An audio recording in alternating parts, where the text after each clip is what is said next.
what if we put this here and... Okay, perfect! Now we've got the final page of the Necronomicon. Great work, Brenda. Now Gilliam can read aloud those haunting eldritch runes. On it. By the gods, he's beginning to float. His form is becoming twisted and unknowable. Only 10 minutes remain. We never should have signed up to this. Escape Doom! Escape Doom. It's the inevitable new craze sweeping across the multiverse. At your command, our cabal of cultists will begin chanting, heralding the end of days. Uh-oh. Meanwhile, you and your team get to solve fun puzzles and defend against planar incursions by a cosmic abomination that defies all mortal comprehension. But don't take too long. You only have 60 minutes to prevent your world from being swallowed whole. I won't sacrifice you. You have to. Only by plunging that obsidian dagger into my heart can we seal the final gate and stop Zoth the Destroyer from breaching our dimension. Only 1 minute I remains. can't. You can. I love you. I know.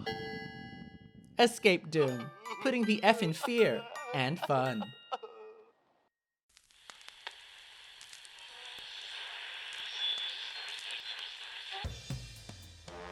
And now for our regular scheduled programming. Let's see what's happening in the magical metropolis of xan'moxie in this thrilling installment of Dungeons and Drag Quiz!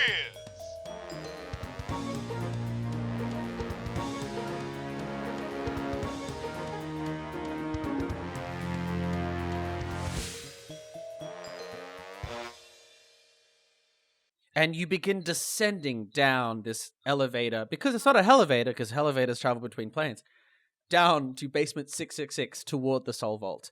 And you've all made constitution saves, because this is all hurtling very fast. What have you gotten? 16 for Miriam. Mm-hmm. Cleo's got head rush. No, I got a natural 20, which means I'm allowed to make that pun, and we're going to keep it in the podcast. That's what you get for the natural 20. Yeah, I don't care about the circumstance in game. I care about the pun in reality.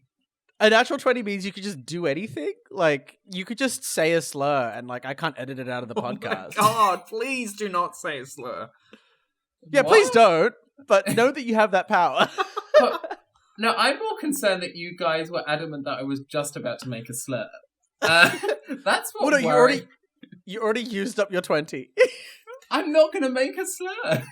We saw how power mad you were. Stop slur baiting me. And what did Tom get? Tom got a 2. Oh. Yeah. Oh boy. So as you're hurtling down to the 666th floor of this, or the basement of this building, Cleo and Miriam, you're feeling a bit fine. You're holding on. Cleo, with your nat 20, you're feeling like this is normal for you. You've done this before. This is a breeze. If you had a cup of tea with you at the moment, you would just pull it out and start sipping it. You're that relaxed. Tom, however, this is like the worst turbulence that you've ever faced in your life, and you're feeling a bit nauseous, and you're effectively poisoned. Oh, what? Yeah, so you are nauseated, and will you have the poison condition, so you have disadvantage on attack and ability rolls, and that'll go away at some point. I don't know, maybe if you find a way to not feel sick anymore. But for the moment, you are about to let go of your lunch, which I think was 4-cheese toasty? Yes, it was. How adventurous. I would have gone for 5, but I didn't want to get queasy, ironically. As the elevator comes to a screeching halt, and you see basement 666 flash up in the panel above you. Okay, does the doors open? Or Yeah, are we're just in like, the lift? great for the lift. Hope I had fun. And the doors open before you. Okay, let's step And out. you step out into not a vault, but what looks like an office kitchen. It's quite a small room. There's a little kitchenette off to the side. There is a little fish tank, a nice decorative fish tank with some fish swimming in it. There are some tables and chairs where you think people might be having their lunch or just socializing if there was anyone here. You notice there are sirens in the background. We look into the fish tank and see a small police chase happening. Just a police. It's like an anglerfish with like police sirens on its.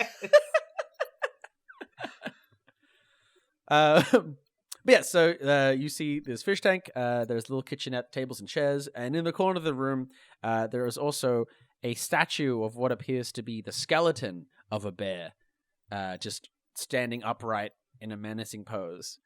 And you can tell it's a skeleton of a bear because it's got little bone ears, like how some skeleton ornaments have those. So wait, What? like bears have bone ears? They don't, but you know those like Halloween decorations where it's like, this is a skeleton spider. Okay. Yeah. I see what you're trying to do. This is And cartoon it's just like- hell. Yeah, and it's like vaguely in the shape of a bear. Okay, cool. But yeah, there are no exits out of the room other than the lift you just walked out of. Okay. And you said a kitchenette off to the side, but the whole thing is basically a kitchen area, right? Like Yeah, like a little lunch area. Okay. If this were connected to other stuff, then there would probably be like a hallway leading to some offices. So it's like a staff lunchroom. Yeah, like a lunchroom. Is there one of those those hot sticks is what my friend calls them, but it's like the zip taps that have the like cold and hot water. A what? Wait, You know what do the- you call it? My friend calls it like a hot stick. Okay. It's like a stick that comes out of the bench that makes hot water automatically. Wait, why is it a stick? Well, because Like, I don't know. It looks like a stick, I guess, coming out. Because I'm imagining those like taps. Cause I know what you're talking about, like those taps where it's just like instant hot Yeah. water, but like they're always like it just looks like a regular tap. It's just like an attachment. I've never seen a stick. I've never thought a tap looked like a stick either. I don't know. I mean, Yeah. The picture you just posted, Jack, like that is what I imagine. Yeah, That's it, yeah.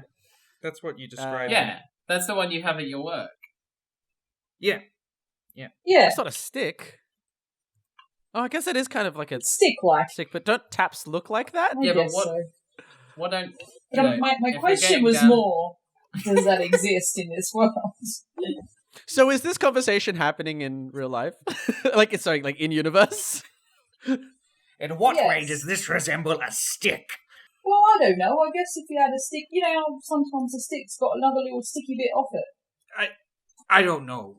I feel like for this to be a stick tap, it would in some way have to actually produce sticks from it. I push down one of the levers.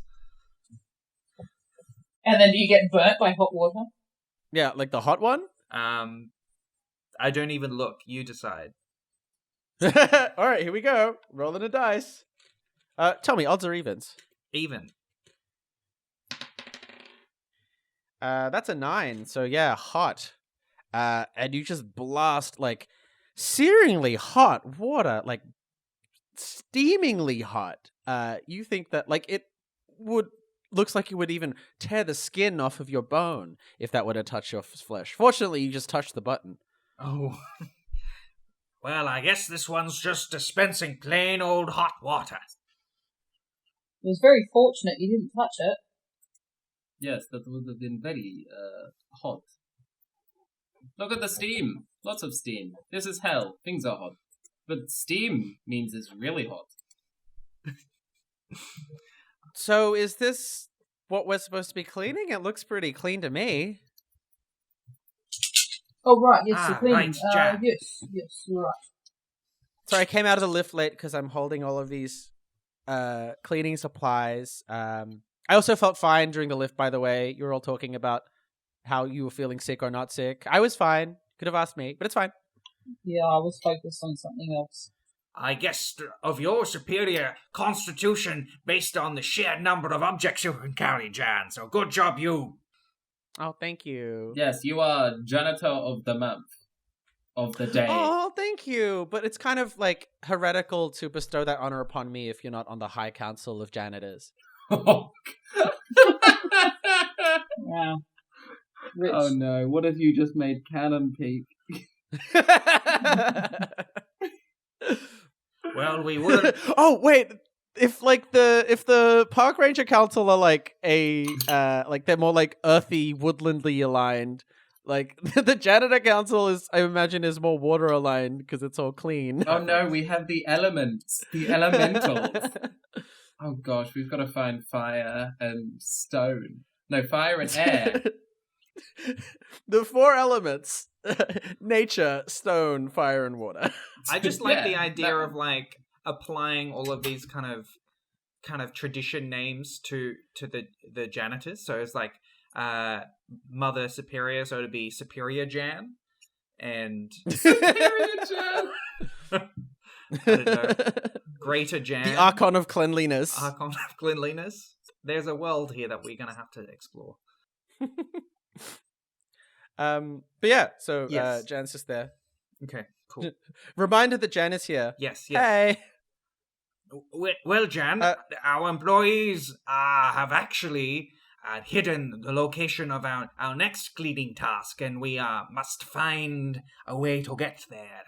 Oh, like an escape room. How fun. Yes. Is it?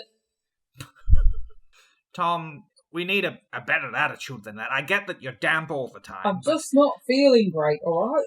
Yeah, you look pretty green. Maybe you should have some tea. There might be some chamomile in here. Maybe some peppermint. That always settles a sore stomach for me. Alright. Someone use the hot stick and make me a tea, please. I'll do it. Thank you very I much. make a peppermint. Can you give me a hell twist on the teas available in the cupboard of this kitchen? Oh, okay, great. So each of the tea boxes has a different type of screaming tea hero. So I don't know, peppermint might be like a little mint boy, but with a scream face. And chamomile is like, I realize I don't know what any of these look like in their raw forms. Okay, they're just tea bags. They're just little Doesn't cute chamomile tea look like a bags. dandelion? Yeah. It's like a yellow chamomile looks flower. like a little yellow flower, but it's also screaming and running. Gosh. And This is the I think they're opposite just of what bad chamomile names should like be. Screamer Mile and Perfect. Peppermint Yeah. Power Terror. Peppermint. Peppermint. Yeah, there we go. Peppermint. Great. Cool. Great. So you make a cup of peppermint. As you press down on the hot side of the hot stick, Yeah. the Don't forget as to the hot push water- the safety once you do There's no safety in hell. it. as a stream of boiling hot water hits the mug, as you hear this tea bag begin screaming, because I guess they're all alive. Yeah. You created this. You know, I still find this just as satisfying as making tea in my own home. So you've made a boiling hot mug of peppermint tea that you don't think Tom would be able to drink anytime soon. It is bubbling. Oh boy. I will, without putting the mug in, I'll try and push down on the cold tap, see if that works. It's like regular room temp cold water. Oh, okay. That's good. Well, I'll put some cold water in the regular one. It turns to steam as soon as it hits the mug. Oh boy. Might want to leave that one for a minute or two. So, how do we win this room? Good question, Jan. We should look for clues.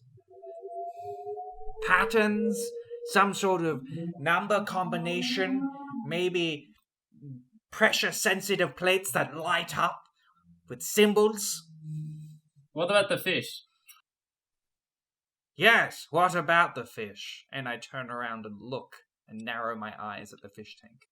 Yeah, it's a nicely decorated fish tank with a bunch of fish in it. You notice that, like, It's quite a large fish tank, and the fish themselves are larger than you'd expect in a regular fish tank. They all seem to be different kinds of river fish. Can you name some river fish? Oh boy, Cat Eye, this is what Animal Crossing has prepared me for. Oh, damn it. That's insider knowledge. I was Black like, oh no, carp, is Crucian carp, salmon, king salmon. Queen what about Atlantic salmon? I mean, that would be an ocean fish, Candace. Is there a yabby in there? Yeah, it's just a little yabby. So that's an for you Australian, Americans. like, shrimp, native shrimp sort of thing. Yeah, It's more like a crawfish. Oh, right. you use them Crawfish, to fish with. You use yabbies to sure. catch bigger Can we say things. there's a Joan crawfish in there? Oh yes, please. I would like that. Yes, there's a Joan crawfish. Great. Yeah, just a variety of river fish and Joan crawfish. Joan Crawford.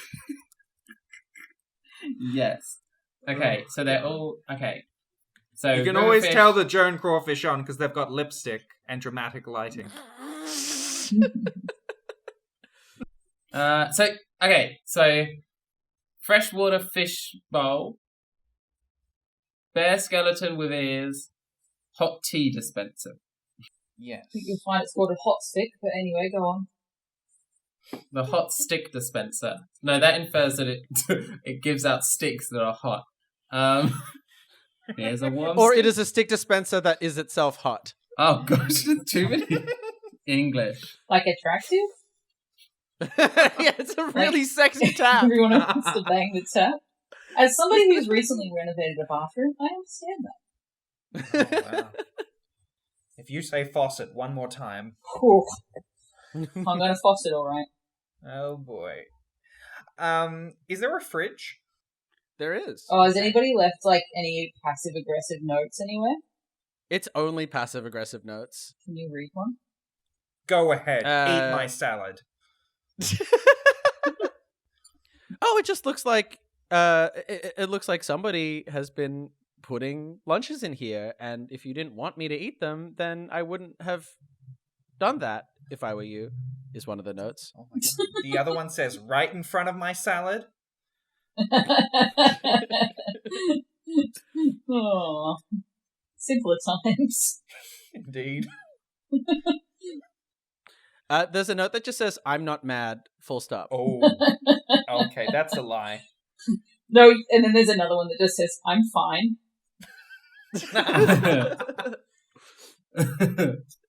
No, it's fine, really, Margaret. Full stop. Let's just spend the entire rest of the episode just reading out these passive aggressive Oh, notes. yeah. Into it. People would love that. Is there any sort of like cleaning schedule on the fridge or Oh yeah, other like things that it's, I you might know, be able to derive a pattern from? No, nothing on the fridge. For a bit of actual relevant world flavor, there is a little Polaroid of a bunch of people at what appears to be some kind of staff party. Oh. That's just attached to it with a little magnet. Cleo, you recognize Bob and Karen, as well as Delilah is there. Ugh. Delilah. I look at the photo more in depth. What are they drinking? Blood? No, they're not vampires. But that Stop was the judging. theme of the party. It's Not vampires. all demons are vampires, and not all vampires are demons. It was a vampire-themed staff party, so they're all like wearing like cheap costume capes. Is anybody like dressed and up bad as like plastic Ed Wood? fangs. There's like one person dressed as a sparkly vampire, and he's like standing away from the rest of the people at the party. He clearly read the room wrong. Oh no. They're drinking like sangria, but it's like got blood written around the punch bowl in like inverted commas. And is there any sangria ingredients in this room? There is not. Oh, okay. I thought I was onto something. Nice I was problem lying to solving. myself. Oh no, the photo is just more there to remind you that you are in hell in Warlock and Warlock, Yeah. not just a random office. Not just a random office space. Yeah. But what if the fresh... Actually, so there's salmon in the fresh fish bowl. Sure is. Can I grab a salmon? Oh my god. Sure. Make me a sleight of hand check. Do you want me to make a salmon of hand check? Cleo's Or gone fishing. survival or animal handling, whichever of these is higher. I'm gonna take. I've got +3 for sleight of hand, so. Oh, okay. 17. Oh, not bad. Yeah, you just Grab a grills salmon. it Okay. in and out. Pull it out of that tank, and it just flops around a bit. And you're holding a salmon in your hand. Fish on. And then I walk over to the bear and put it in its mouth. Oh. Yep, it fits Fish quite on. snugly, but nothing happens. Then I chomp on the jaws to make it eat it. Eat the food. Open door. You chop down enough that you have killed the fish. Ooh. This is like a D&D podcast where you regularly kill people, and this is like the first time that I felt like, ooh, it's a bit I graphic. know it was a fish. Yeah, but the fish was evil. Yeah, oh yeah, it's an evil fish, everyone. It's an evil That fish fish. was evil. That It's kinda hated like- freedom. It definitely did war crimes. Yep, that fish did war crimes. That Fish is salmon dead. swam downstream, right downstream. You broke all the rules. All the rules. The salmon goes dead and lifeless, but still nothing happens. Okay. You do think that it does fit pretty well in that skeleton bear's jaws, though. I've got an idea. And I take the fish, if you'll give it to me. Yes. And Fish then off. I put the fish in the microwave. Oh, gosh. Is And then there I any? set it for 666 minutes and hit start. Cool. And you hear a beep as the fish begins to rotate in the microwave. And then a moment later, it is engulfed in flames, like all microwaves in hell. And continues. You think that it was an intense enough blast of fire to strip away anything but bone on this fish, but it continues to go for 666 minutes. I'm sorry, I thought that would open a door or something, but nope. What's worse than that smell? And you smell delicious cooked fish in an instant turned into charred burnt fish. And now it's just a smoky smell coming from this microwave that is still spinning, still making that microwave sound while also just having that flaming burny sound like an incinerator. I go and press cancel on the microwave. And the flames clear, and there is just...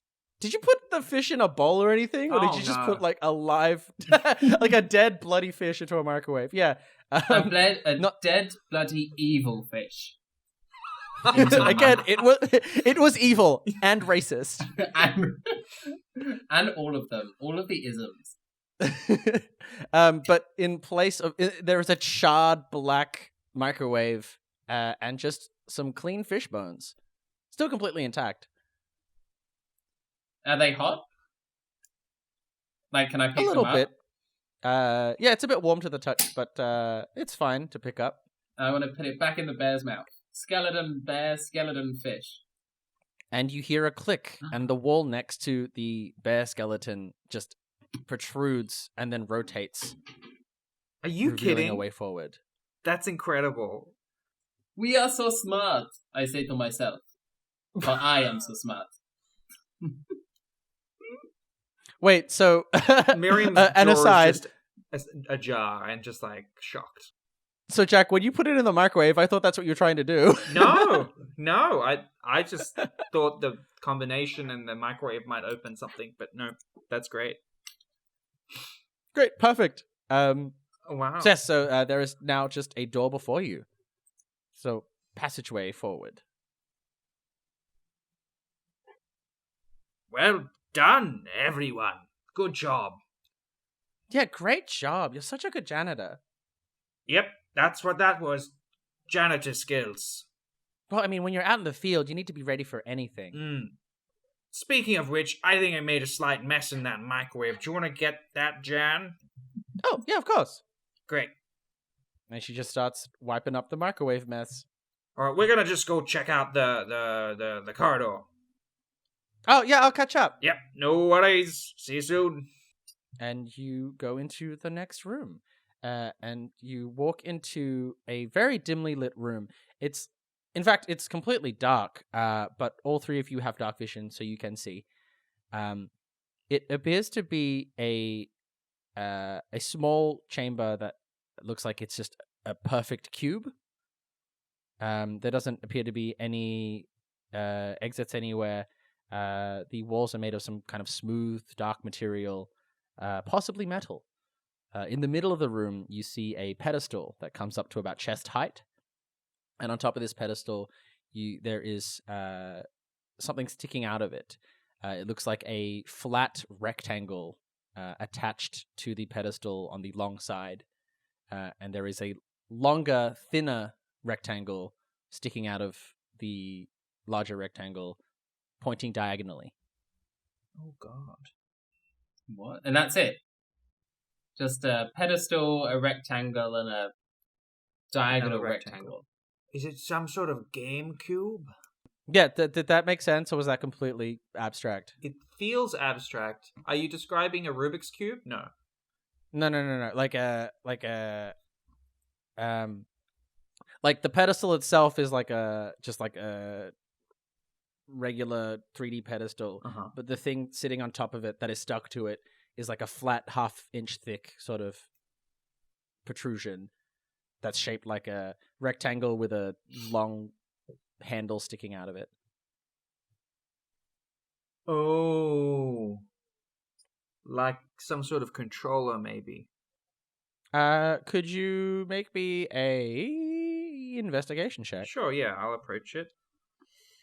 Well, let's have a look at this.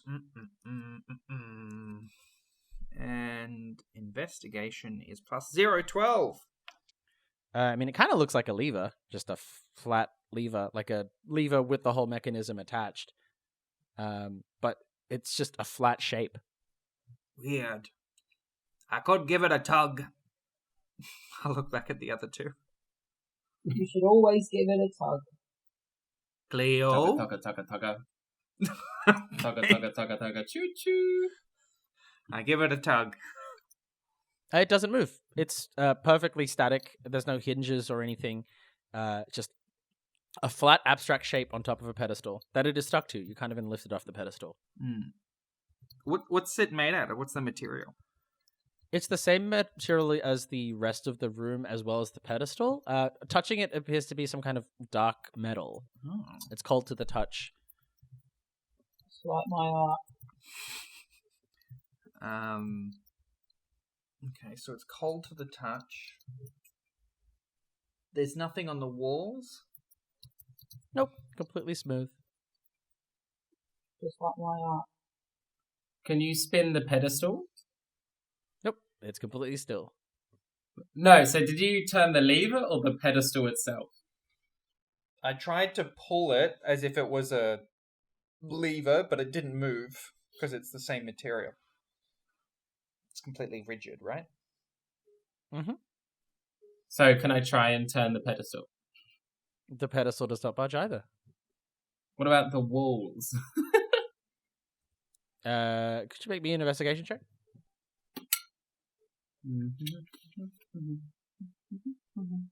Oh gosh. 11. A -1. Really? Which is bad, I'm a lawyer. I only just realised how ironic that is. Yeah, you just fumble around this room. It's just very smooth and dark, and you did so poorly that you briefly lose your dark vision, and it's just pitch black, and then it comes back. I would have loved you to get a paper cut on a completely smooth surface. Okay, cool. So it's this metallic room. There's this thing in the middle. Nothing seems to move. What else do we have to kind of interact with the space? Was there anything in the previous room that we could use? Do we think, or that might fit the pedestal or these objects? What didn't we use? There was the tea making facility. And the fridge. I suppose maybe they were just for show. Was there any, particularly special-looking fish? I mean, the Joan Crawford was probably... So the Joan Crawfish was probably the most exotic fish in the fish tank. Thank you. And Jan comes into the room and, I did it! All nice and clean, pristine, like we weren't even here. This wall is looking dirty. What wall? It's I can't see a thing. It's pitch black in here. Exactly. Think about how much dirt is making the wall look that dark. That's not a bad idea, though. And I will light up a torch that I suppose I have.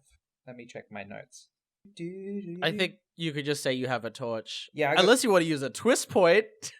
Nope. Oh no, I've got a torch. I can make flames, right? Sacred Flame is let's say like Sacred Flame is like. I also have light as a cantrip. So Oh yeah, Oh, you could okay. also just do that. Yeah, do that. What do you also like? I think in general, if you want to say you have a torch, you can just always have a torch. Okay, great. But yeah, Cleo, you can cast light. What do you cast light on? Like you need to touch an object and it'll project light. touch a part of the wall. Cool. Which wall do you touch? The one closest to me, where my hand is right now, because Cleo will not move. Not for any wall. No. You touch the wall closest to. All right, let's. I'm just gonna roll for it. All right, cool.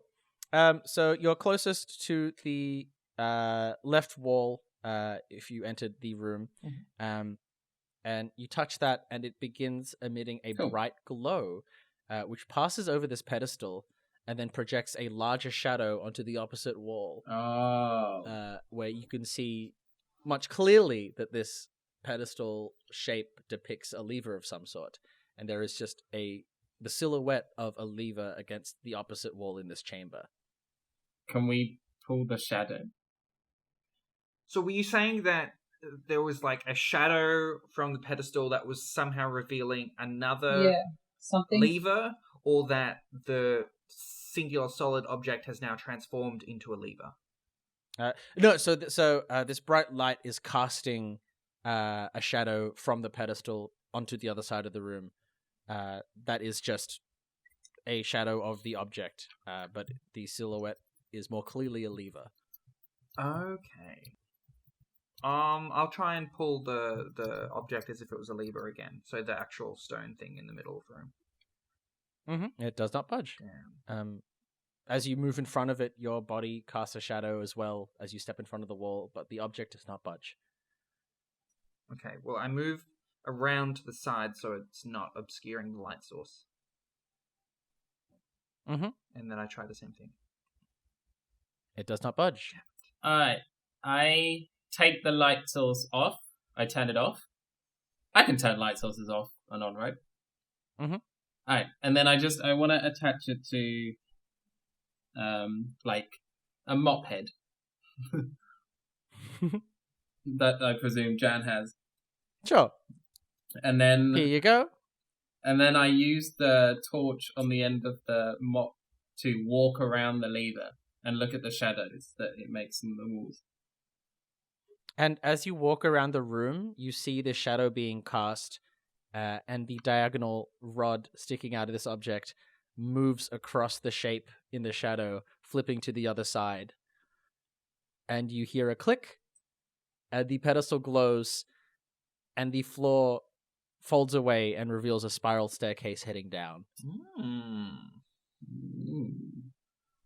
Well Yes. done, Cleo. You're getting better at these. What can I say? I have a lonely life. Carry on. Does Cleo do riddle books in her spare time? No, Cleo has escape rooms as a part of her house. Like, she just... Do you She like just- test out new escape rooms, and like if they're too hard, people like die or get lost in them?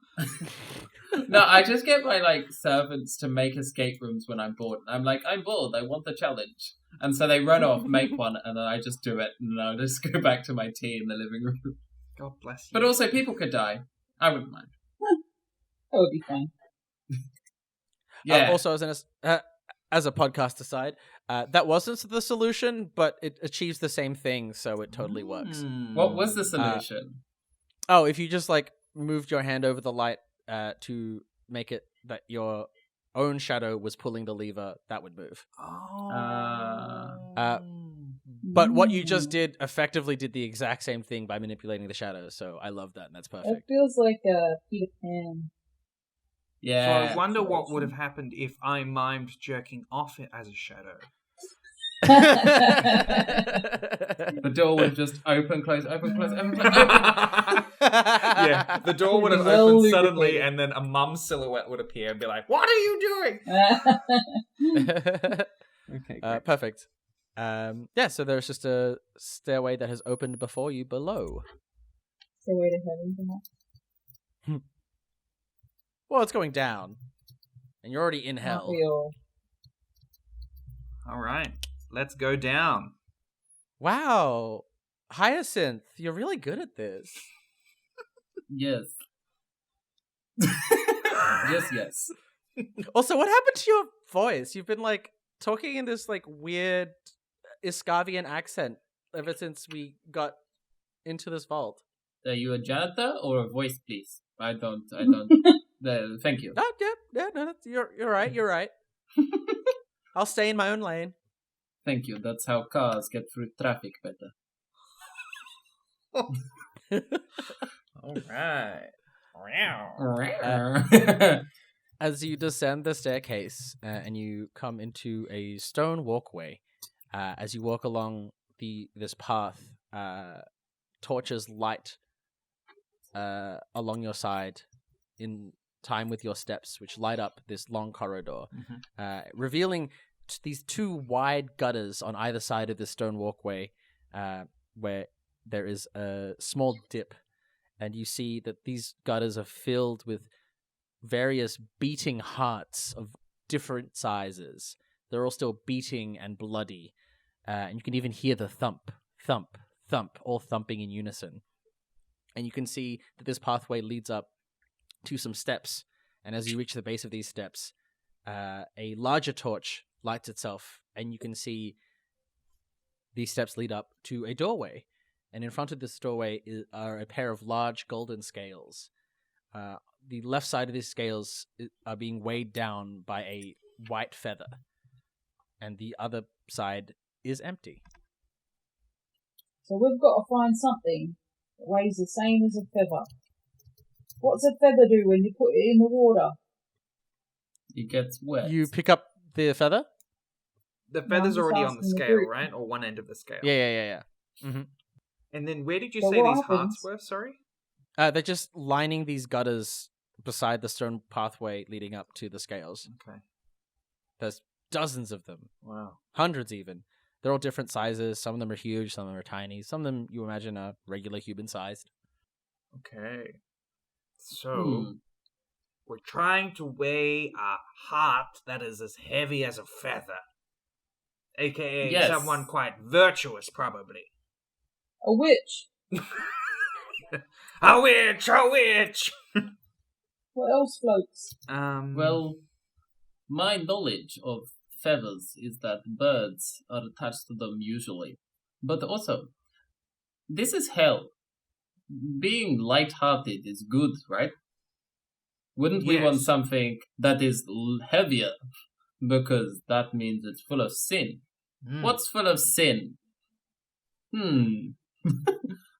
I go and sit on the scale. It's quite a large scale, but you sit on it like a little swing in a park, and it just goes down. You are much heavier than this feather. It is like a large feather, but it's still a feather.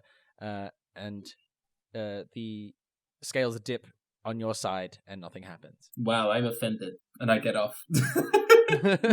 And the scales go back to their position with the feather being heavier. I'll look for a light-ish looking heart. Maybe like a Yeah, sure. gnome-sized heart. Make me a perception check. Oh, boy, that's a natural one. Oh gosh. +4, but it doesn't matter. Gnomes in xan'moxie don't have hearts. They're heartless.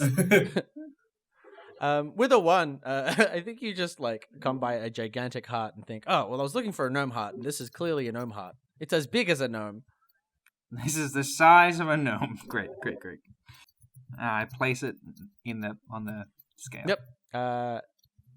It weighs the scales down completely, and like Cleo, just takes it to the bottom. Okay, well, let's get that off there. It's just drippy with blood. You've made a bit of a mess. Oh, it's a bit drippy. And it's just beating in your hands. Oh, no. Oh, I put it back down. Gross. Can I summon Sandra? Hey, boss! Can you get on that scale and tell me how much you weigh? Don't tell HR. Oh my god. Sure can! And Sandra just flaps over to the scales and then just rests on them. And then it dips, just like the heart and just like Cleo. Oh, I weigh this many! That is good. Thank you.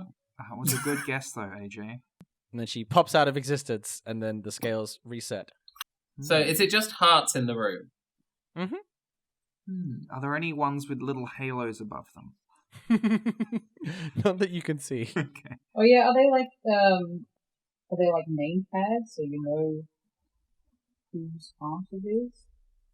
No, they're all just loose hearts, just beating in unison, just all in a pile, in like a long path either side of you leading up to the steps. There are a lot of hearts here. They're in like a discount bin that says 50 cents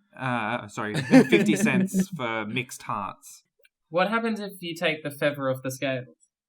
You take the feather off the scales, and the scales balance to their equilibrium, and the stone doors begin to creak open. Genius. That was basic. Yes. Wow! That is enough. Hyacinth, you're 3 for 3. Thank you, but I'm actually 6'7". Are you really? And That's I've also- very tall.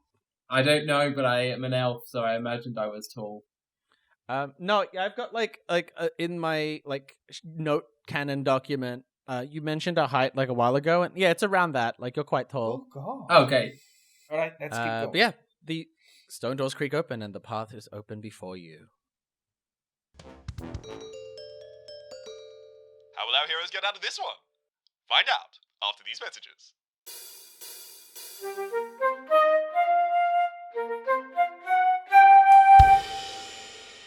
Hello, Tammies! Welcome back to Tamura Talk, another Orbcast your friends won't listen to despite your content recommendations. I'm your host Tamura, here as always with some fantasy advice for your fantasy life. Today's Orbcast is sponsored by my ongoing legal battle with the man who rear-ended my carriage last month. Use promo code DWERICISANASSHAT at my upcoming trial to let that asshat know who's boss. I'm joined today by some special guests, my housemate Miriam, my niece Cleo, and their friend Tom. Say hello! Hello. Hello. Sorry, were we supposed to say hello on the hello or hello after the hello? I think we count to 3 and maybe on 3. Let's try it again and let's say it on 3, okay? You can. Wait, who's counting? 1, 2... Hello. Hello. That was terrible. Okay, let's just move on to today's questions. Dear Tamura, what does the party, which I assume you mean me and my special guests, do in their spare time? Oh, what a nice question, asking about us instead of asking for advice. Why don't my guests start? Okay. Well, in my spare time, I like to, well, if you have to know, I have a small bonsai hobby. And I like to take, branches out of the park wilds and, shrink them down and then make them into trees, as is the art of bonsai. And how do you shrink them down, Miriam? This sounds very interesting. Well, there's some planar rifts that if you kind of throw something through at the right angle, the interpolation kind of warps it and shrinks it down to little bite-sized pieces. Well, depending on how long you hook it through there. And what about you, my darling niece? What do you do in your spare time when you're not being a hotshot lawyer? Well, if I am not socializing and being very fun to be around, I am usually asking people to do things for me. That is one of my favorite pastimes. Would you really call that a past time? No, you are correct. It is also present time. And sometimes future time. And I'm like, do this tomorrow. You're so type A. I do not know my blood type. Next question. What about you, Tom? I don't know much about you. You're my housemate and niece's friend, but we don't really hang out, do we? No, we've never hung out. It's weird that we're here together right now. Again, I only invited you here because of, well, out of politeness, but I'm happy to have you on. My listeners seem to love you. Oh, great. That's good. Hello, listeners. How are you? They can't respond. Oh. This is an orbcast. It's pre-recorded. Oh, I see. I understand. Anyway, Tom, what do you do in your spare time? Well, I like to see just how many cheeses I can put together on one toasty without it being a bit weird, you know? Do you want to list them? All right. So first of all, I start with mozzarella. That's a good starting point, and then I might work on to everybody loves Romano, and then well, if I've got some time, I might chuck some Edam on there. You know, just eat them right up. I've been meaning to ask, Tom, how's your digestive health going? Look, I'm going to admit it. I've not taken a crap in many years. Oh boy. String cheese. Sometimes I get those bad boys in there. But, oh wait, you eat string cheese? Correct. I mean, oh, okay, good. It seems to live within me. We're at 4 cheeses. There's a lot of cheeses you can choose from. So your record is 4? Absolutely not.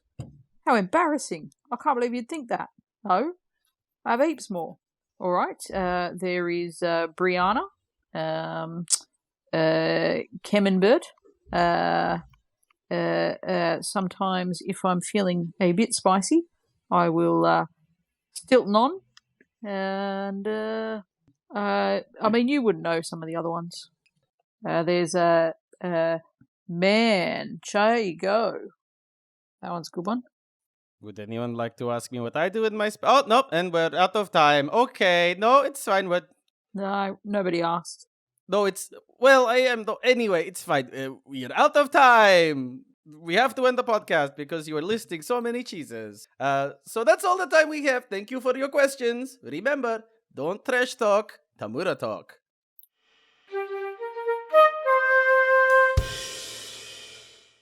Hey everyone, it's me, your extremely late Dungeon Master, Peak.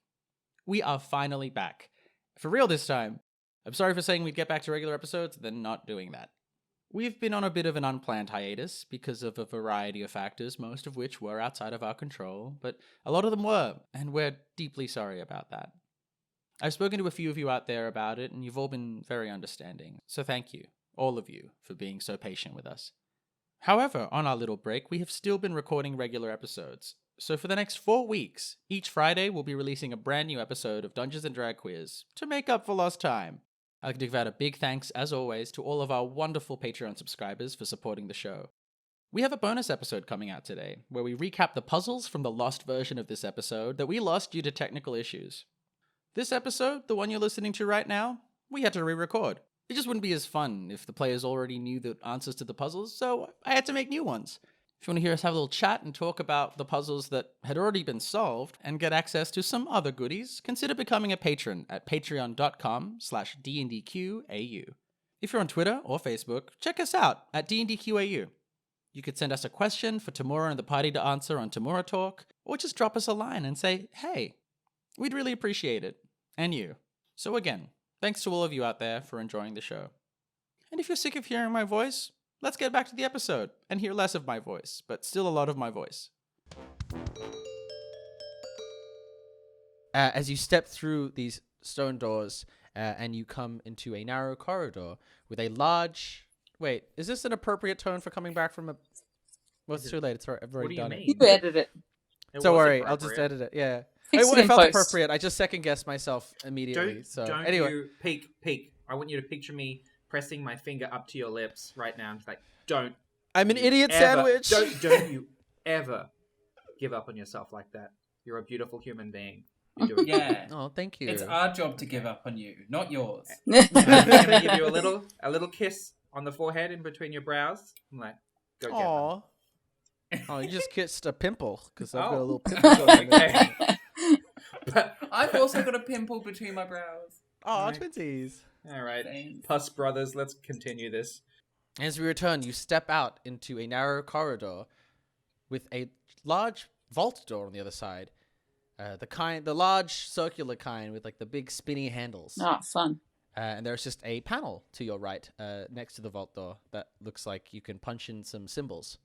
Okay. What else? Is there anything else in the room, or is it literally Nope, just just the that. panel? And what are the symbols?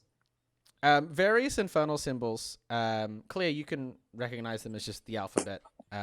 Actually, no, I guess it'd be more like, remember old mobile phones where there'd be like there'd be it's a 3 number letters pad? assigned. Yeah, so 3 letters assigned to each of the letters. You're right. So like one of those. So it's like a little numpad, but you could spell a word with it. Yeah. So we're talking and about like a Cleo- Nokia 636, basically. Exactly. It's the Nokia security system. We're never gonna get in. It's What called was the it? no key system. Was it That's right, because 636? Nokia is a character that now exists in the universe Yes. already. 636. Why would that be named after them? They do not have technology.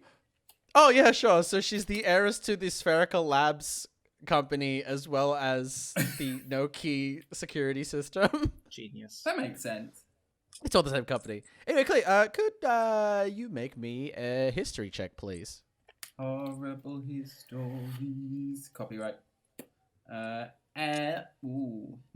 17. In lieu of any other password, you have an inkling that since part of Delilah's responsibilities would have been to set up the security for the Soul Vault as one of her many hats, she probably would have set the password for this vault door. What's she like? She was always just being there. You know, someone who is just there, and you're like, why? And they are just. Anyway.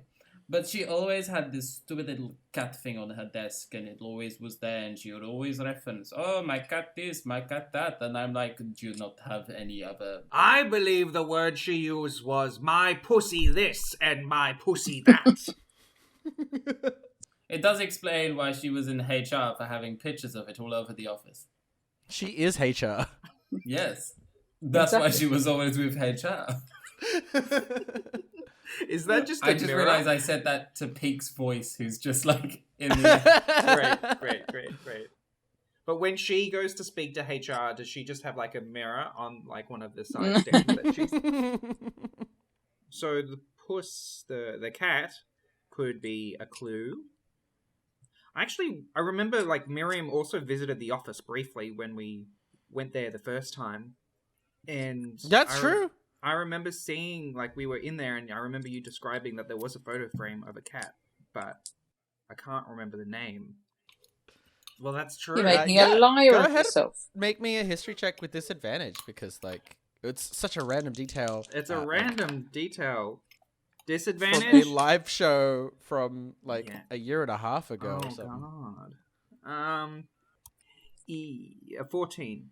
Yeah, no, that's. I don't think you'd remember.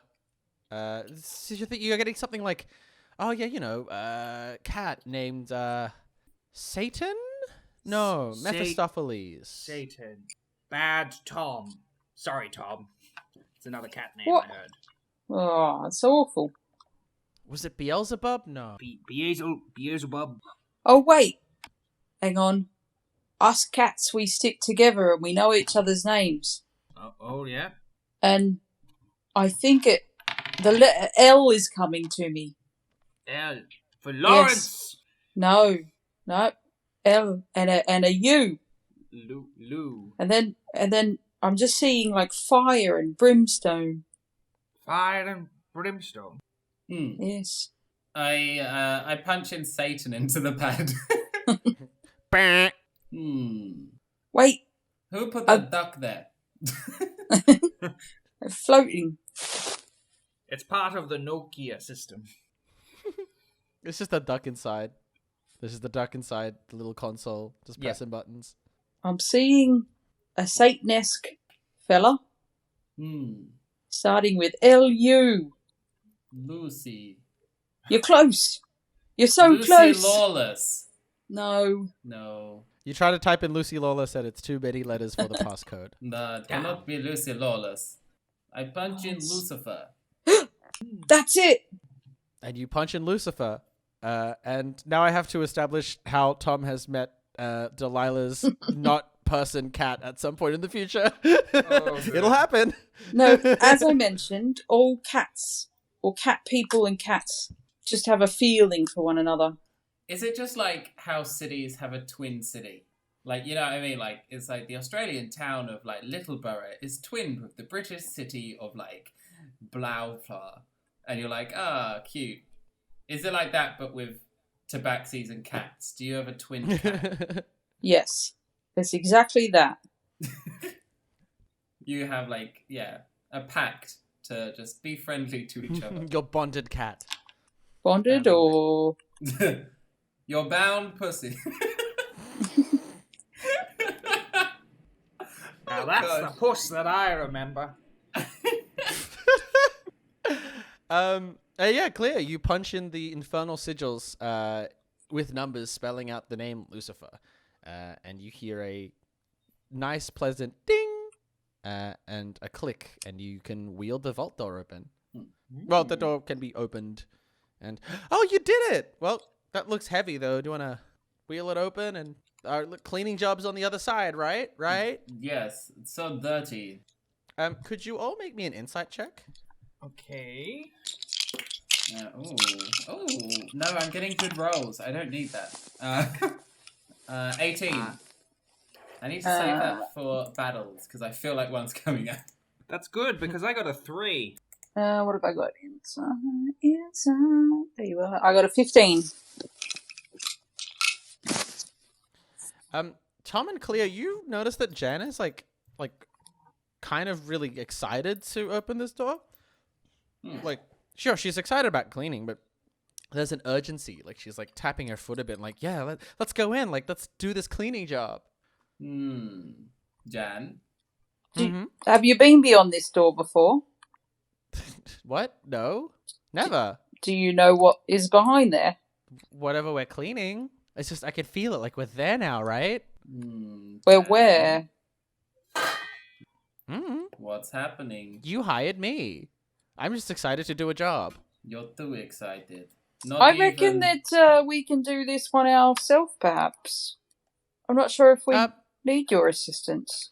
No, I think you need me. I'm like a pretty skilled janitor. No, I agree. I think your janitor skills are just top of the line. They're really great. Would not did argue clean that. the microwave. See? You need me. Yep, I think she checks out fine. Alright, but I'm only trusting you because my friend Miriam trusts you, and I trust her. I'm a very good judge of character. Well, if you want, I can just wait here, but go in afterward. Start cleaning while you're already cleaning. Wait, what? No, it's fine. I'll go with you. I'll go with you. I'm a janitor too. We're all janitors here, right? Yes, correct. We're all janitors here. Yes. And to lie about that would be inviting the wrath of the High Janitors Council upon all of us. Yep, that sounds like a thing that's real. I can't have any more councils riding my ass. Yes, and also lying to me about your excitement would get you killed immediately, wouldn't it, Jan? Well, look, let's just go clean, okay? I don't trust... Do I have like some sort of... Can I cast Healing Light on Jan? Sure. How many dice would you like to use? 1 dice. 1 minute, did we establish previously that Healing Light would hurt demons? Yes, we established last episode that your Healing Light works on fiends as a damage type spell. Cool. I would like to heal Jan for 4 points of damage. Sure. Health. And she is bathed in golden light and... ooh. Okay, I get what you're trying to do. You're just trying to win me over with a nice little... Just healing up a little scratch, a bit of fatigue that I had from cleaning up that microwave. All right, I forgive you for not trusting me. It's fine. No. That felt really nice. I am healed. And it looks like you did heal her. Like, if you had cast that on a fiend, it would have caused blistering skin things. Is Delilah a fiend? She is. Okay. She is a 10-foot tall demon woman. Well, Jan, you go first, because you're the healthiest. Sure, that's literally all I want to do. And she walks in with her cleaning supplies. What happens? Cool, we follow, yeah. Yeah. She walks ahead, and you all walk into a room that is bathed in a pale blue glow. You walk out. It appears to be like a large, hollowed-out cavern. Ahead of you is the edge of a cliff. It's quite a narrow ledge, this narrow precipice, and you see that the source of this pale blue light is coming from below. You see just a floating orb just sitting on the edge of this cliff. Can you all make me perception checks? Oh, no. Oh my god. Another one. I got a 19. I got a 10. Another nat 1. Oh, no. Miriam, all you can feel is it's just really cold in here, and you can't really notice anything else. You're taken aback by how cold it is. Sorry, what did Tom get? 19. Yep. And Cleo? 10. So the two of you see this pale blue glow coming from the edge of this cliff. And Tom, above you, you notice that there is a metal claw that seems to be just embedded into the ceiling. Like it looks like the claw of like a crane game, but it's quite twisted. Looks quite menacing. And you can see that the walls are also lined with ice of this cavern. There's just a thin layer of frost over all the walls here. You think maybe that's why it's so cold, or maybe it's so cold that there is a thin layer of frost. And also above you, you can see 3 large holes that lead up into what appear to be tunnels. But it's quite dark, so you can't see into them. You just know that they go someplace above you. And Jan, ahead of you, just walks in, puts the cleaning supplies down, and all right, we're here. Let's get to work. Cleaning. This place is filthy, obviously, so where should we start first? Is there anywhere like hidden, like that needs cleaning that would not have line of sight of where we are? So I mean, somewhere Jan can go to clean while we do other things. So there's really no place to stand here aside from like so there's just like there's a little bit that you can walk through in front of you, and then it just ends in this little cliff. You can't really walk around this cavern. I guess, Tom, if you're inspecting the whole area as you walk ahead, you walk closer to this floating orb, and you can see over the edge of this cliff, and there is just a pale, glowing ocean beneath you, just swirling with limbs and faces. You can make out some of their faces. They're all in agony. They're just swirling down. It appears to be a swirling ocean of souls. Right. And you said above there's like ways to get out. Yeah, 3 little tunnel holes as well as that metal claw that's just situated. You realize now that the claw is situated directly above this, well, what you presume is the soul vault. We made it. Yes. So much cleaning. Woohoo. Yep. I'll just get us started, and Jen just picks up like a little cloth and just starts wiping the floor. Do we all just like kind of look at each other and look at her? Look at her. Got to admire her skills. Yes, that mop work is fine and dandy. Doing a great job, Jan. Of course, I'm a first-rate janitor. You sure are. What is her theme? What is up with... Jan is weird. Like, She's Jan's very weird. She seems pretty usual to me. She's so weird. Why do you think she's weird? She really wanted to be in here, which was odd, because, I mean, we really wanted to be in here too, but we had our reasons. yes, sinister reasons. Which, ironically, is the Latin word for left, because being left-handed was considered evil. Carry on. Ancient Rome, now canon in xan'moxie. Great. I think maybe we need to try and ditch her. Maybe we can convince her to clean up in one of those tunnels. I mean, how we expected to get her up there? Well, she's a good enough janitor, she'll find out. That's Jan! There's dirt in the tunnels up there. Oh, you're right. Well, I think I'll need some help to get up there. So, Yes. Good luck with that. well, Goodbye now. sure. You roll a dice and find And out. she looks around and she sees. Sorry. And she sees A what? belching man. She sees a mix of carbon dioxide, oxygen, nitrogen, and last night's dinner. She sees. Maybe there are more metal plungers. Oh, actually, no. They're just regular plungers. So in the pile of cleaning supplies, she just grabs 2 plungers, and she just leaps to the right side of the cavern, and then just plunges in and just begins scaling her way toward the tunnels up the top with these 2 plungers. Yeah, I've got to give it to her. It's kind of smart. Great work, Jan. You're doing good. Because I'm a great janitor. I'll just get up into these tunnels. You're definitely going to win Janitor of the Year, if that's a thing. Okay. It's not. Oh, What okay. about Janitor of the Decade? I guess that's a thing, but like again, you shouldn't bestow that. I'm not bestowing, I'm asking. Gosh! We would just nominate you, you know? We'd nominate you for Janitor of the Year if that was a thing. But I'm not nominating you for Janitor of the Decade with your smarmy attitude. Well, do the rest of you want to start cleaning? Yes, we're getting onto it. Oh yes, we're gonna start over here. And I start walking over towards the pedestal. Yes, good place to start. You walk closer to this floating orb atop this little stand, Yep, and it that one. begins to glow as you approach it. And you think it might be. You've seen similar devices elsewhere. It's like similar to a scrying orb, similar to like a larger kind of scrying orb, like closer to like a computer that people might be using in xan'moxie. Yeah. What do you do? And you just hear as Jan is just climbing overhead. I was trying to work out where that was going. mystified for a second there. Okay, well, we just have to activate it somehow. And I don't know, swipe on the orb. Sure.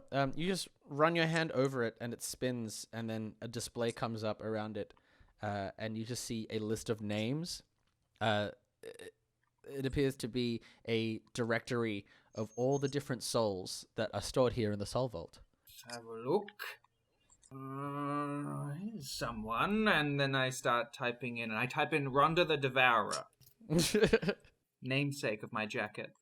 And it's real. There is a person named Rhonda the Devourer trapped here in the Soul Vault. Oh my god. Why don't you tell me what their file says? Because it's like a little list of names, and then you can select it, and then it shows like why Warlock and Warlock has claimed their soul. Okay, yeah, so it's like some details about like forgot to book brunch appointment with the girls, and then the main thing that she's in for is just like dropping her kids off at a daycare and never coming back. Sure. So I guess Warlock and Warlock would have like been on. Someone would have sued her for that. Maybe the daycare sued her. Yeah. And Warlock defended, prosecuted her, and claimed her soul as payment. Yeah. Checks out. Forgetting your kids doesn't pay. I don't know what I'm trying to say here. It's a crime in hell to leave your kids at daycare, I guess. Yeah. But of course, you know that she's a real person because when you got your Hotter Than Hell Mum's Club jacket, there was a little brochure in the breast pocket that said, "Hi, I'm Rhonda the Devourer." Great. Oh my god, can she be like a food blogger? Oh, it makes sense now. Well, yeah, she's in hell. Yeah, perfect. Great. Okay, so we should just search for your name then, Cleo. Yes. My name. Cleo. Look over there. What? And then I type in my name quickly. Damn, works every time. You see at this point, you look away, and Jan has disappeared from view. She's reached the top of the cavern and has plunged her way into the tunnels above. Did we see which tunnel? It was 3, right? Yeah, it's a 3. It would be the closest one. They're all kind of just like equally spaced around the metal claw. Cleo, could you make me a general intelligence check? I got a 1, but it's unnatural. Oh my god. Wait, is this like you remembering how to spell your own name? Well, this is more like a Cleo's not great with technology roll. So I wanted you to roll for that. So you continue to be bad with technology. And I think your name, which you refuse to let other people see, is maybe quite long. So you're maybe just doing like the old person typing one letter at a time with one finger thing. Keep looking over there. Over there. You'll see it in a minute. As you're scrolling through the list of names, typing out your own name, Miriam and Tom, you see above you from the tunnel that Jan has plunged into, you just see her fall out of it in a nosedive. What? As she is headed straight for the Sea of Souls beneath her. Oh my god. And she breaks the surface of the water, and suddenly the entire room is bathed in a red light as you hear alarm sounding. No. You see the frost on the walls begin to melt as it begins to heat up in here. And from above you, you hear a distant buzzing sound that is getting closer. Then the P, the Q, where is the R? Where is the $sign? Continuing to type my name. And is the $sign the last letter? Because Cleo, you're just about done. You Yes. put a $sign in your name? Like Kesha. Well, Kesha removed the $sign, so she removed it, and then Cleo took it. She's giving us away. And Cleo, you type out your full name as the file comes up in the directory, and you open it up, and you just see a portrait of yourself that has just been defaced, just drawn over with like a little like X's over your eyes and like a little tongue sticking out. Oh, well, that's pathetic. If you're going to deface me, deface me. And it just says in the little notes for this file, "Hey, Cleo, your soul fragment isn't here, but now I know you came looking for it. Delilah, love heart." She was so Cripes. sweet. It hated it. And there's an alarm going off, is there? And the alarm's going off, and this buzzing continues to get louder and louder. And then you see a tether emerge from the surface of the soul vault, leading directly up into the tunnels above. Looks like a grappling hook as Jan begins sliding up. And you see she's holding what looks like a lantern in her other hand. Where did you get the lantern? And she's wearing some kind of pendant that's emitting a cold blue light as she zooms past the party. And she gives you all a look and says, "You all deserve this. See you later." And disappears into the tunnel above. Wait, what? Could you all make me a perception check? Oh my god. An actual natural one. An actual natural one. I mean. I've got like, hang on. Okay. I got a non-natural 20. 24. So Tom and Miriam, you see in this lantern that she is carrying next to her, which is also glowing in a similar color to the souls beneath, you see what looks like the shape of a small dragon. As we flash back to early in the day, when Cleo, you are dressed as a janitor at the store where you bought janitor clothes, trying things on. Tom and Miriam are in the background, just trying other things on. They're out of earshot, out of sight. And someone steps out of the clothes rack. It's Jan, although it looks like her hair's quite messy. It looks like she's just put a wig on. And she approaches you, Cleo, and says, "Hello, Cleo. You will do as I say. You will hire me as a janitor for the cleaning job that you'll be doing tonight. My name is Jan." Jan, you want to be a part of my staff? Oh, you're in. That's right. You've hired me. Can you get me a latte? Of course. Thank you, Jan. Even in Cleo's subconscious, she's still classist. Great. And Jan just slinks back into the clothes rack and disappears. And we flash forward to the present. as Jan, holding this lantern, has just zipped up and disappeared into the tunnels above, as this buzzing has gotten quite loud. So it's not clear who it was, but it was someone that was pretending to be a cleaner.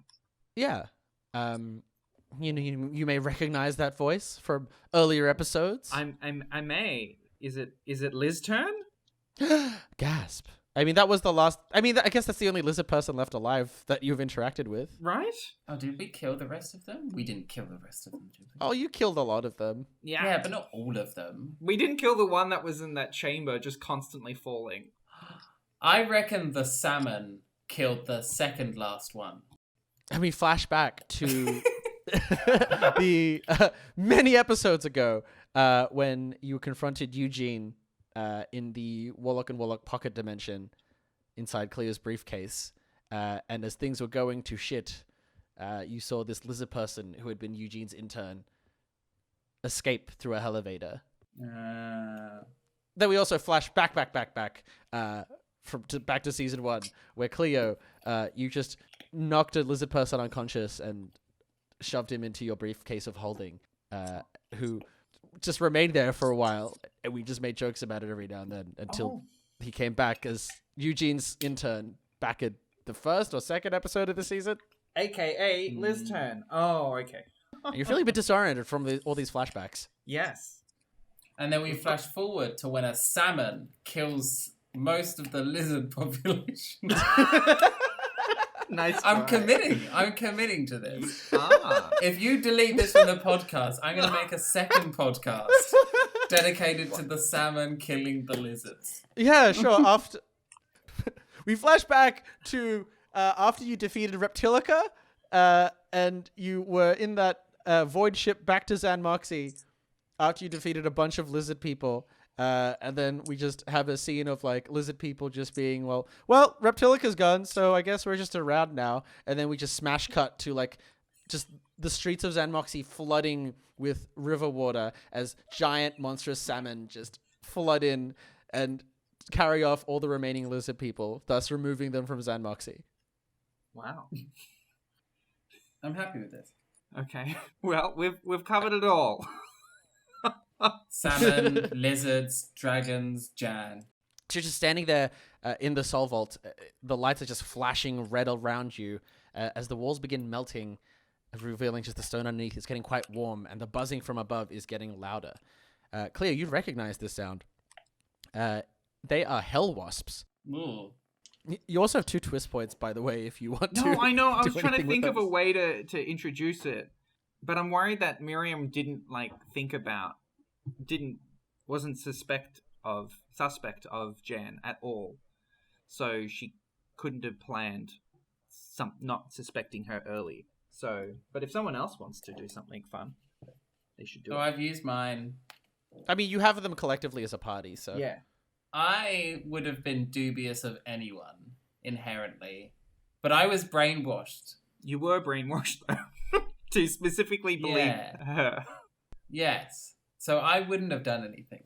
unless you were expecting to be brainwashed. Yeah. Oh my god, was I expecting to be brainwashed? Okay, as Cleo looks up, it does that when the camera pans and looks at Cleo's face. You look scared, and then Cleo's face just has a smirk as you zoom straight into Cleo's eye and go into a flashback. And the twist point is, as soon as we first decided to do the plan, I think when we first got to the hotel, right, was the first time we thought about doing a heist plan. Mm-hmm. Right? Oh, so this is the moment where you gazed out of the windows and looked at the Warlock and Warlock buildings? Yes. All right, take me back. Tell me what you're planning. Oh my god. So when Cleo looks over and it's all Hellscape, and she's like, guys, you know what happens in a heist, right? What? That the thing that you thought you were going to do, they knew that you were going to do it, and so they trick you at the end, right? That always happens, right? Yeah, no, that sounds right. I've watched a lot of movies. I'm lonely in my home. This was right after Miriam said she'd watched 4 seasons of Money Heist. Oh, yes, that's true. Miriam, you are a specialist. Please confirm. Yes, absolutely. Some sort of red herring. Yes. They will put red herrings everywhere. And I do not particularly like that type of food. Well, I think maybe if we have to go back to the fish tank, that's really going to set us back. Oh, wait. That's not happened yet. No, I like that. That breaks the reality in a way that I love. Forget I said it. Go on. What's your idea, Cleo? My idea is to let them think that we are doing what they think they want us to do, but in fact, we are not doing what they think they want us to do, but we are doing something different. What are we doing then? We are sending decoys. Decoys? Finding trained actors who look perfectly like us and behave like us in all circumstances in the middle of hell? That's genius! Cleo looks down from looking outside the window, she looks from the building of Warlock and Warlock, and she just looks to the left of it, and there's like and it's just like an amateur theatre production company. Right, conveniently next door. And you see 3 people that look exactly like you, just with different haircuts. I have an idea. And then the camera also zooms across to, like, the wig factory that's next door. That was incredible. I love that. What a great use of a twist point. So I want to cut back to the scene in the Soul Vault right now, as the Cleo just smirked at the Hell Wasps approaching, as you hear, we finally made it. End of the line, thieves. As you see a bedraggled Bob and Karen have just caught up to you behind you through all these puzzles, as Cleo, Miriam, and Tom all take off wigs, revealing slightly different hair. Don't hurt us, we're just actors. Yeah, trained actors. And we got paid for this job. And we cut to a montage of the 3 of you climbing Warlock and Warlock with plungers. Yes! All the way up to the 666th floor of the Warlock and Warlock building, up to Delilah's office. As one of you cuts a circle hole. I think it's Tom. Tom uses his claw to cut a circle into the window, and you pop in, and you're in Delilah's office. Oh my god. Oh my god. Well done. Well done. Seamless. And you have 1 twist point left, and you still need to recover Cleo's lost soul fragment. And this is a great place to end the episode. Oh my god. Wasn't that a thrilling conclusion? Join us next time for another riveting installment of Dungeons and Drag Quiz!